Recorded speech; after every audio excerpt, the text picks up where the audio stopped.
Welcome to focus on news.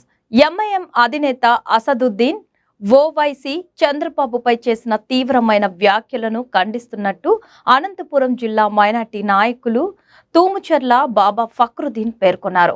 ఈ సందర్భంగా ఆయన మాట్లాడుతూ వైఎస్ జగన్మోహన్ రెడ్డికి అసదుద్దీన్ ఓవైసీ ఓటు బ్యాంక్ గా మారి ఇలా మాట్లాడడం సరికాదన్నారు. కేవలం ఎన్నికల ముందు మాత్రమే హడావిడి చేయడం తప్ప ముస్లిం మైనార్టీలకు చేసేది ఏమీ లేదని ఎద్దేవా చేశారు. హైదరాబాద్లో సాక్షి పేపర్తో ఫేస్ టు ఫేస్ కార్యక్రమంలో ఎంఐఎం అధినేత ఎంపీ అసదుద్దీన్ ఓవైసీ గారు చంద్రబాబు నాయుడు గురించి చేసిన తీవ్రమైన వ్యాఖ్యలను మేము ఖండిస్తున్నాం.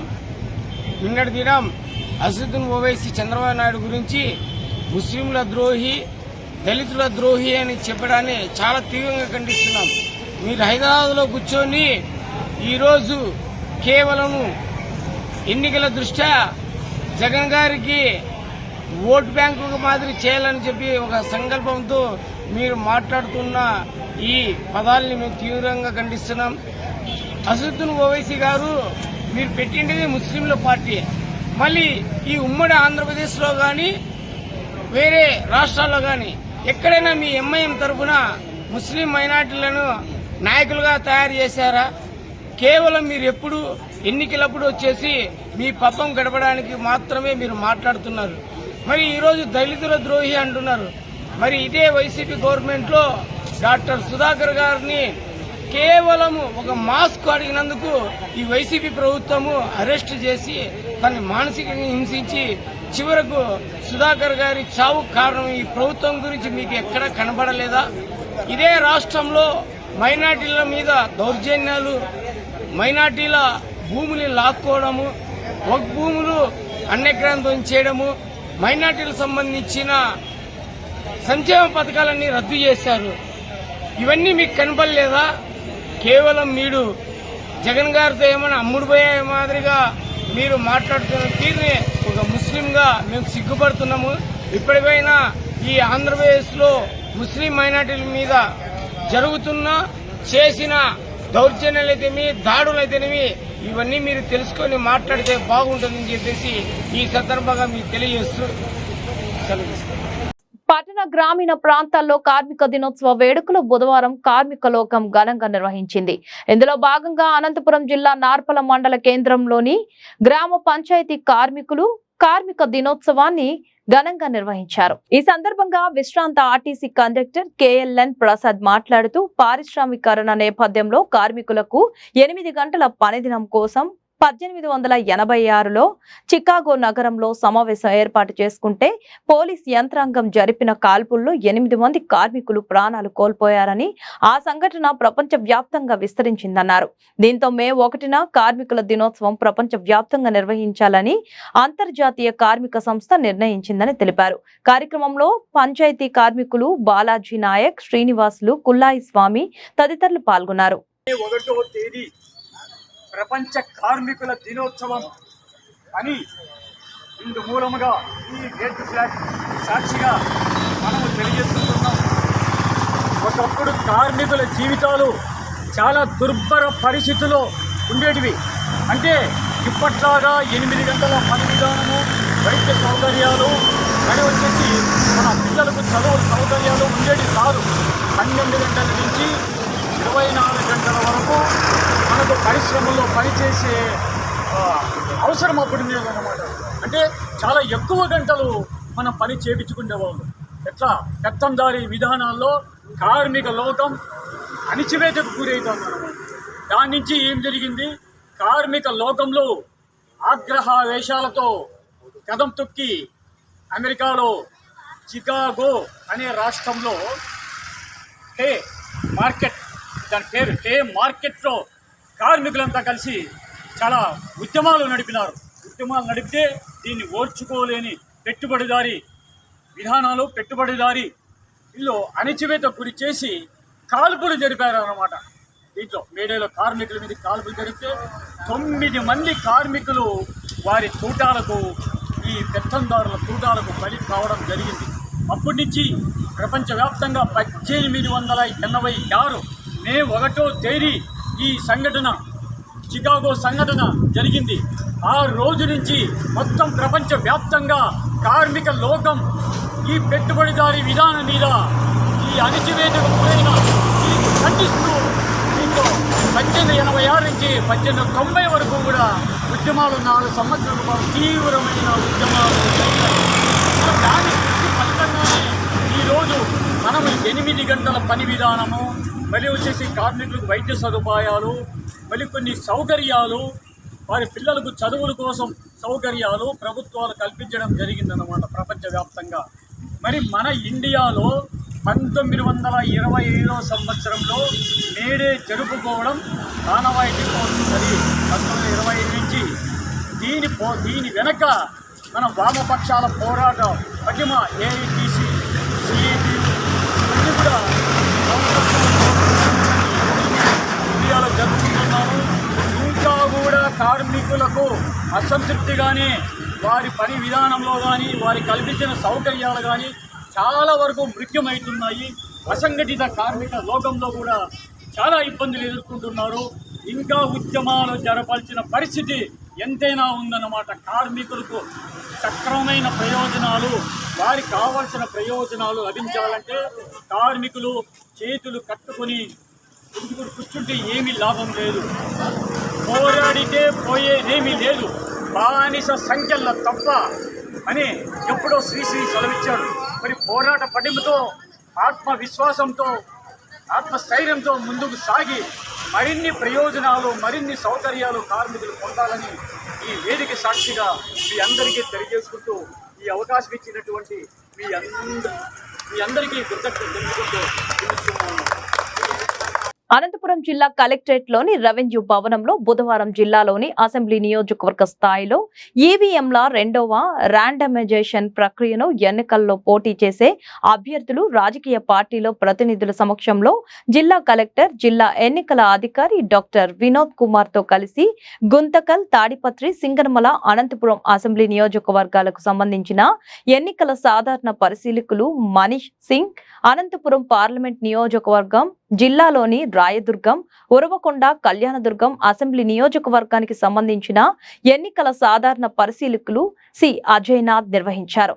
ఈ సందర్భంగా జిల్లా కలెక్టర్, జిల్లా ఎన్నికల అధికారి డాక్టర్ వినోద్ కుమార్ మాట్లాడుతూ పారదర్శకంగా ఈవీఎంల 2వ ర్యాండమైజేషన్ ను ఎన్నికల్లో పోటీ చేసే అభ్యర్థులు, రాజకీయ పార్టీల ప్రతినిధులు సమక్షంలో పూర్తి చేయడం జరిగిందన్నారు. ర్యాండమైజేషన్ చేపట్టడం వల్ల ఏవీఎం యాత్ర ఏ పోలింగ్ స్టేషన్ కు కేటాయించడం జరిగిందనేది తెలుస్తుందన్నారు. శ్రీ సత్యసాయి జిల్లా పెనుగొండ నియోజకవర్గం తెదేపా అభ్యర్థిని సవితమ్మ బుధవారం పెనుగొండలో అన్న క్యాంటీన్ కార్యాలయంలో ప్రత్యేక సమావేశం నిర్వహించారు. తెలుగుదేశం పార్టీ అధినేత చంద్రబాబు నిన్నటి రోజున టీడీపీ, జనసేన, బీజేపీ ఉమ్మడి మేనిఫెస్టో విడుదల చేసిన సందర్భంగా మేనిఫెస్టోలో పొందుపరిచిన 25 రకాల ప్రజలకు ఉపయోగపడే విధంగా మేనిఫెస్టో పొందుపరిచారని ఆనందం వ్యక్తం చేశారు. మహిళలకు ఉచిత బస్ ప్రయాణం, ప్రతి రైతుకు 20,000 రూపాయలు, తల్లికి వందనం పథకం కింద ఏడాదికి ఒక్కొక్క బిడ్డకి 15,000 రూపాయలు, ప్రతి కుటుంబానికి ఏడాదికి 3 సిలిండర్లు ఇస్తామని విలేకరుల సమావేశంలో హామీ ఇచ్చారు. ఈ కార్యక్రమంలో పాల్గొన్న మాజీ కన్వీనర్ శ్రీరాములు, మాజీ జెడ్పీటీసీ వెంకట్రాములు, మండల నాయకుడు త్రివేంద్ర తదితరులు పాల్గొన్నారు. మైనార్టీలకు కూడా పెద్దపీట వేసిన పార్టీ తెలుగుదేశం పార్టీ అనాలి. ఎందుకంటే గతంలో ఏవైతే పథకాలు ఇచ్చామో ఆ పథకాలు కూడా మళ్ళీ మేము ఇవ్వబోతున్నాం. దుల్హన్ పథకం కావచ్చు, దుకాన్ మకాన్ కావచ్చు, విదేశీ విద్య కావచ్చు, హజ్ యాత్ర కావచ్చు, అదేవిధంగా రంజాన్ తోఫా కావచ్చు, ఇవన్నీ కూడా మైనార్టీ లోన్లు కూడా మావన్నీ ఇవ్వబోతున్నాం. అంతేకాకుండా క్రిస్టియన్లు కూడా గతంలో ఏమైతే మనం సంక్షేమ పథకాలు ఇచ్చామో అందరికీ ఇవ్వబోతున్న పార్టీ తెలుగుదేశం, జనసేన, బీజేపీ ఉమ్మడి పార్టీ అని కూడా తెలియజేస్తున్నామని కూడా తెలియజేస్తున్నాం. బస్సులో మహిళలకు ఆర్టీసీ ఛార్జీ ఫ్రీ అయిపోతున్నాం. యువకులకు ఎందుకంటే 20 లక్షల ఉద్యోగాలు తెలుగుదేశం ఉమ్మడి ప్రభుత్వంలో ఇవ్వబోతున్నాం. అంతేకాకుండా మన నిరుద్యోగ వృత్తి కూడా 3,000 ఇవ్వబోతున్నాం. ఎందుకంటే 20 లక్షల ఉద్యోగాలు ఇవ్వకపోతే యువత పక్కదారి పట్టే పరిస్థితి వచ్చేసింది. ఎందుకంటే ఈ 5 సంవత్సరాల్లో యువతకు ఉపాధి లేదు. అంతేకాకుండా మరి తల్లి దీవెన కింద ఇంట్లో ఎంతమంది ఉంటే అంతమంది పిల్లలకు ఒక్కొక్కరికి 15,000 రూపాయలు ఇవ్వబోతున్నాం. ఒక్కరికి 15,000, ఇద్దరు ఉంటే 30,000, ముగ్గురున్నా కూడా 45,000, నలుగురున్నా కూడా 60,000 రూపాయలు ఇవ్వబోతున్నాం. 3 సిలిండర్లు గ్యాస్ సిలిండర్లు ఉచితంగా, సంవత్సరానికి 3 గ్యాస్ సిలిండర్లు కూడా ఉచితంగా ఇవ్వబోతున్నాం. ప్రతి రైతుకు ఒక పాస్బుక్ ఒక సంవత్సరానికి 20,000 రూపాయలు కూడా ఆసరాగా, రైతుకు పెట్టుబడి ఆసరాగా కూడా 20,000 రూపాయలు ఇవ్వబోతున్నాం. అంతేకాకుండా ఉచిత ఇసుక ఈ 5 సంవత్సరాల్లో ఏ చెరువు చూసినా, ఏ ఏరు చూసినా ఇసుక దోపిడీ చేశారు. మన ప్రజలకు అందరికీ అందుబాటులో ఉండే విధంగా ఉచిత ఇసుక కూడా ఇవ్వబోతున్నాం. అంతేకాకుండా అన్నా క్యాంటీన్లు ఈ 5 సంవత్సరాల్లో జగన్మోహన్ రెడ్డి గారు అన్నా క్యాంటీన్లు తీసేశారు. నిరుపేదలైన పేదలందరికీ భోంచేయాలా, వాళ్ళు ఆరోగ్యంగా ఉండాలనే ఉద్దేశంతో అన్నా క్యాంటీన్ కూడా ఓపెన్ చేయబోతున్నాం. అదేవిధంగా భూ హక్కు చట్టం రద్దు చేస్తున్నాం. ఎందుకంటే బ్రిటిష్ కాలంలో చేసిన సర్వే రాళ్ళు కూడా అప్పట్లో చేసిన రాళ్లే. అప్పుడు కూడా వాళ్ళు బ్రిటిషర్లు కూడా ఇలాంటి పరిపాలన చేయలేదు. మరి ఈరోజు జగన్మోహన్ రెడ్డి గారు భూ చట్టం పెట్టి రాళ్లు బాతారు, జగన్ భూ రక్షణ పెట్టారు. కాబట్టి భూ హక్కు చట్టం కూడా రద్దు చేయబడుతున్నాం. అదేవిధంగా ఇంటింటికి కుళాయి ఇవ్వబోతున్నాం. అంటే బీసీలకు రక్షణ చట్టం, పూర్ టు రిచ్, ఈ ఖచ్చితంగా పూర్ టు రిచ్ ప్రజలందరూ, పూర్ టు రిచ్ అంటే సామాన్యమైన ప్రజలు కూడా అందరూ బాగుండాలన్న ఉద్దేశంతో కూడా చేయబోతున్నాం. మరి కరెంటు ఛార్జీలు పెంచము. అదే కాకుండా చేనేత కార్మికులు చూసాం 5 సంవత్సరాలుగా చాలా చేనేత కుటుంబాలు ఆత్మహత్యలు కూడా చేసుకున్నాయి.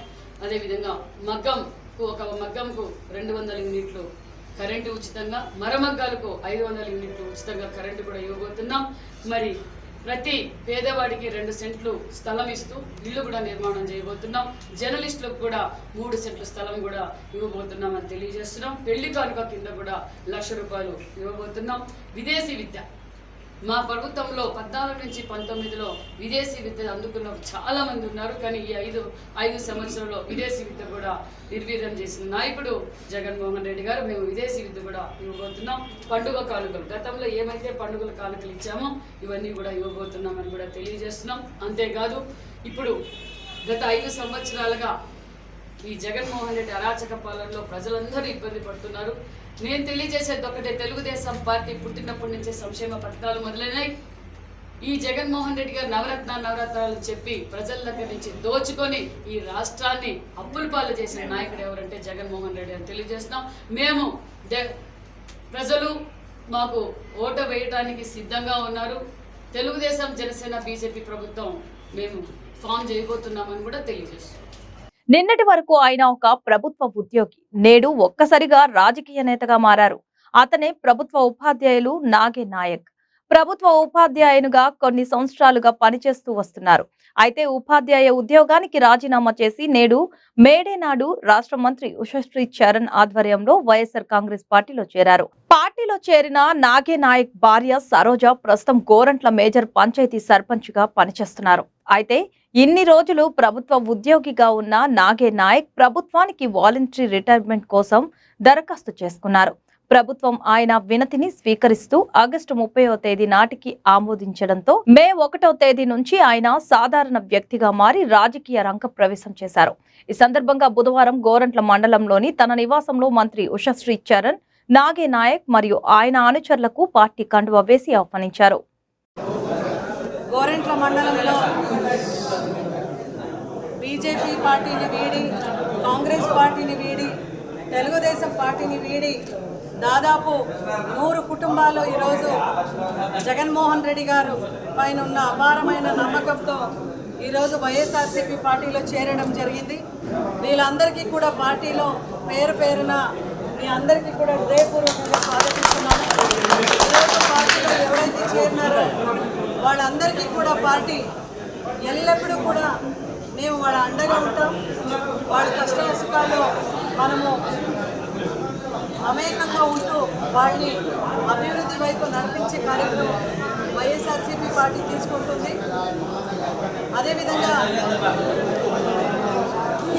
అదేవిధంగా గోరంట్ల మండలంలో ఈరోజు దాదాపు 100 కుటుంబాలు టీడీపీ, కాంగ్రెస్, జనసేన, బీజేపీని వీడి వైఎస్ఆర్సీపీ పార్టీలో ఈరోజు రావడం జరిగింది. ఆ నాయకులకు అదేవిధంగా ఆ లీడర్స్ అందరికీ కూడా పార్టీలో స్వాగతిస్తున్నాం. ఖచ్చితంగా నా ఎస్సీ, బీసీ, ఎస్టీ, మైనార్టీస్ అంటూ ఏ ఒక్క తత్వం పైన మన జగన్మోహన్ రెడ్డి గారు వెళ్తున్నారో అదే పదంలో కూడా అభివృద్ధి వైపు మనమందరూ కూడా నడుస్తాము. అదేవిధంగా పార్టీలో కొత్తగా చేరిన వాళ్ళందరికీ కూడా సంక్షేమం వైపు, అభివృద్ధి వైపు మనము ఖచ్చితంగా నడిపిస్తాం అనే ఒక గట్టి హామీ మీకు ఇస్తూ మనమందరూ కూడా కలిసికట్టుగా పనిచేసుకుంటాం. మీ కష్ట సుఖాల్లో మీ ప్రతి ఒక్క అడుగులో మేము అండగా ఉంటామని మీకు గట్టిగా హామీ ఇస్తూ, నిన్నటి రోజు చంద్రబాబు నాయుడు గారు మేనిఫెస్టో రిలీజ్ చేశారు.